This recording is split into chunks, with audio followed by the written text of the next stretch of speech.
दादा तुम्ही कुठून आले, तुमची डिमांड मराठासाठी तुम्ही सांगा, मराठी माणसासाठी. आम्ही बीड जिल्ह्यामधून लिंबागणेश या गावातून आम्ही आलेलो आहे. आमची मागणी एकच आहे की आम्हाला मराठा आरक्षण भेटलं पाहिजे. खूप काही आमच्या शेतीमध्ये कामं सुद्धा असताना कुठंतरी आपल्या न्याय हक्कासाठी कुठंतरी हा लढा जो मनोज जरांगे पाटलांनी दऱ्याखोऱ्यातील गरीब मराठा बांधवांना घेऊन या ठिकाणी मुंबईच्या दिशेने आगेकूच केलेली आहे.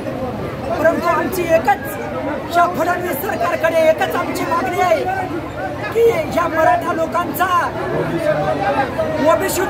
ओबीसी मधून आरक्षण दिलं पाहिजे आणि सगळ्या सोयऱ्याची मागणी सुद्धा केली पाहिजे. आमचा नेता, आमचा भाऊ मनोज जरांगे पाटील हे आम्हाला उपोषणाकरता बसलेले आहेत. परंतु ह्या फडणवीस सरकारनं कसल्याही प्रकारची हुलकावणी न देता ह्या आमच्या मराठा बांधवातील लोकांचा, मावळ्यांचा अंत बघू नये. तो लवकरातली लवकर सगळ्या सोयऱ्याची मागणी मान्य करून आम्हाला कुणबी प्रमाणपत्र ओबीसी मध्ये आमच्या मराठा जातीचा समावेश केला पाहिजे आमची मागणी आहे. आमच्या हक्काचं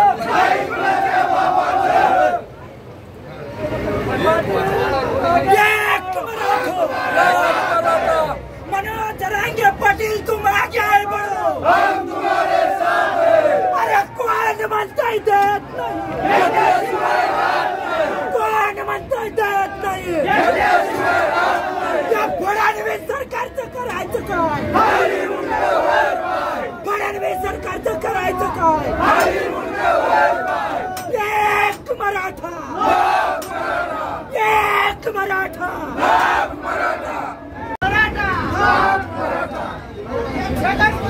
करायचं काय.